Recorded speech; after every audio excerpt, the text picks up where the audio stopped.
السلام علیکم ملګرو، زه یم عبدالمجید او تاسو زموږ چینل ګورئ ټاپ ویډیوز افیشل. ملګرو نن زموږ د یوټیوب کورس 5مه حصه ده او په 5مه حصه کې به نن موږ دا زده کوو چې څنګه به تاسو خپل یوټیوب چینل لپاره پلی لیست یوټیوب چینل ویډیوز لپاره به پلی لیست تاسو څنګه جوړوئ. هغه مکمل طریقه به ملګرو نن په دې ویډیو کې موږ زده کوو، خو تاسو به ویډیو پوره ګورئ، ویډیو به هم لایک کوئ او که چینل مو سبسکرایب کړی نه نو چینل به هم سبسکرایب کوئ. ټیک ده ملګرو، تاسو به پیل خپل یوټیوب چینل ته راشئ. یوټیوب چینل ته راتلو نه بعد به ملګرو تاسو ته دا قسمه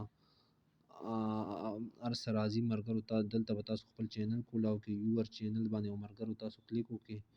یور چینل نه بعد کلیک کېدو نه بعد ملګرو په دې ویډیوز خپل ویډیوز 3 ډاټ باندې به کلیک وکړئ.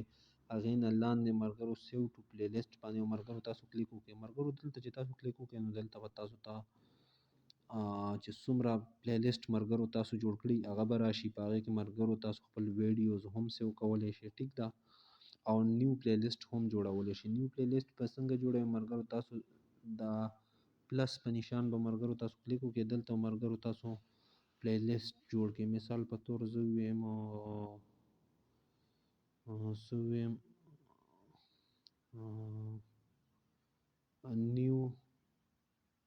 نیو لیکم ملګرو، نو بیا دلته به ملګرو تاسو چې پلی لیست جوړوئ نو هغه به پبلیک لپاره جوړوئ یا انلیسټډ یا پرایویټ ملګرو تاسو هغه به جوړ کړئ. دلته زه ویم پبلیک او ملګرو تاسو بیا په کریټ نښه کلیک وکړئ نو تاسو سره به نوی پلی لیست جوړ شي. نو اوس ملګرو پلی لیست جوړ شو که جوړ نه شو به تاسو ملګرو داسې چې کوئ چې دلته 3 ډاټ باندې کلیک وکړئ او سیو ټو پلی لیست.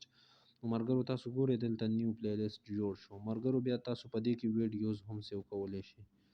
مثال په طور باندې زه دې کې ټیک وکړم او ډن باندې کلیک وکړم ملګرو، نو دا یوه ویډیو په دې پلی لیست کې سیو شوي. نو ملګرو هغه به تاسو څنګه چک کوئ، تاسو په پلی لیست دوباره کلیک وکړئ او ملګرو دلته به تاسو نیو پلی لیست کې وګورئ چې هغه ویډیو شته که نه. نو ملګرو دی هغه ویډیو دې پلی لیست ته راغلی. ټیک ده که نه ملګرو، امید لرم چې دا ویډیو به هم ستاسو خوښه شوي وي او نوې ویډیو کې به دوباره ملاقات کیږي.